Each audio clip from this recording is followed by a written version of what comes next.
Welcome back, brothers and sisters. I am Braden. This is Langley Outdoors Academy, and thank you for stopping by. All right, guys, before we get into tonight's content, I just want to say thank you for supporting the new Bullet Point segment. This is a new take on this channel. We really take the fight to the left and their legions in the different areas. They put out different editorials and articles.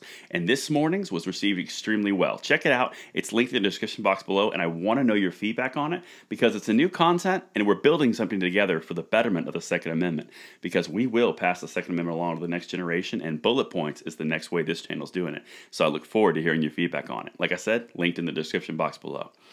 But tonight's content on this channel, on the Headline Show, we're going to talk about how 20 different AGs from 20 different states in this beautiful country are coming out and fighting the ATF on their frame and receiver rules that they have recently interpreted going forward.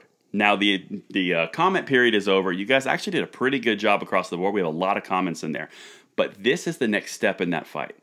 20 different state AGs are coming out and saying, you guys can't do this. And if you guys go back and look at exactly what we talked about in this channel in May, we did a video on this topic. Check it out. It'll be on a card either here or here. It'll also be in the description box. But one of the things that we hit on specifically, and let me know in the comments field if you remember this, we hit on how it was so vague and the interpretation was so ambiguous that it was not going to pass constitutional muster because it was not specific enough. That's the thing. We hit very hard in that video, and that is what these 20 AGs are hitting on. This is crucial, guys, and this is how we fight for our rights day in and day out. Let's dive in. Articles are in the description box, and I want to hear what you guys think. So, here's the title.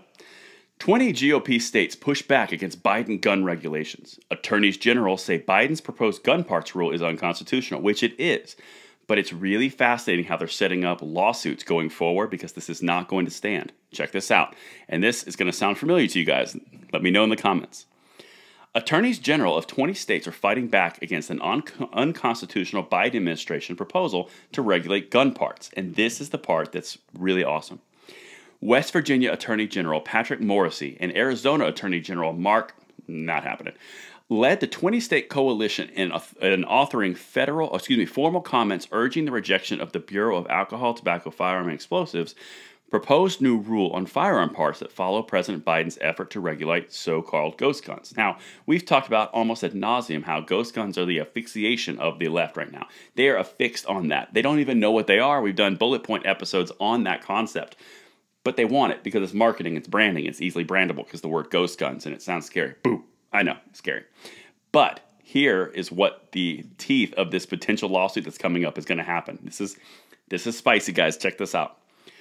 Private individuals and businesses have the right to assemble firearms for their own use, a fact borne out in early American history and expressly recognized by the Gun Control Act.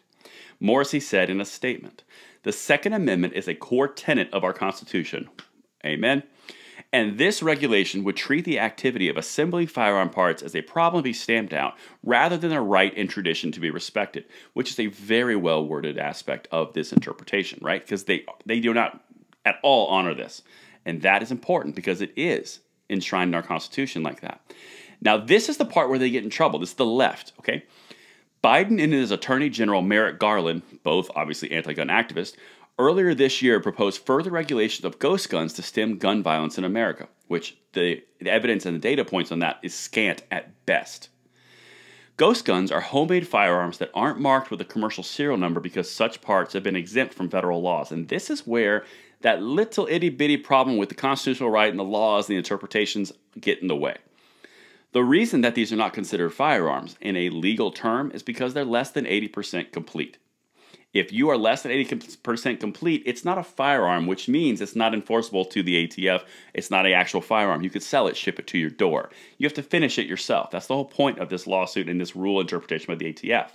Any law or any gun that has a serial number, it is finished past 81% or actually past 80%, is legally considered a firearm.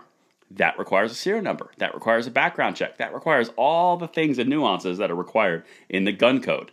However, if it's below 80 and you do it yourself for your own personal use and you're not selling it, that is something that you're making and it's not classified as a firearm according to the law. That is where the ATF is going with this redefinition of frames, receivers, and ghost guns. Boo. I know.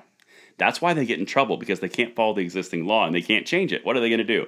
Well, actually it's 50% complete, so that's now a firearm. That doesn't make any sense. That's why they're trying to go broad stroke. It doesn't work. And that's why it's going to be struck down if it gets enacted. But the GOP-led states contend that federal law authorizes the ATF to regulate complete firearms and receivers, not the individual parts of an incomplete receiver, and new regulations could put certain gun parts manufacturers out of business 100%, and that's the intent. By allowing the ATF to decide for itself which firearms it will regulate, unconstrained by Congress's guidance, the proposed rule is unconstitutional, the attorneys general wrote. 100% on the money, and that right there is why it's going to be struck down. That's why it's not going to stand in court. Even if they put the rule in place, it's not going to stand because of that right there. It's incredibly vague. It's up to discernment and interpretation by a bureaucracy, not by Congress, who makes the actual sitting laws. The executive branch is trying to supersede and step on the legislative. Legislative's not happening, so the executive is going to get smacked around.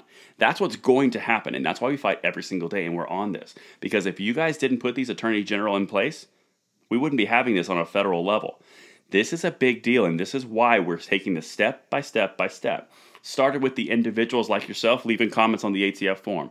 That part closes, the representatives in Congress start coming after it. Then you've got the state AGs, 20 of them, 3/5 of the country, their attorney generals representing 3/5 of the population are now going after this on their level.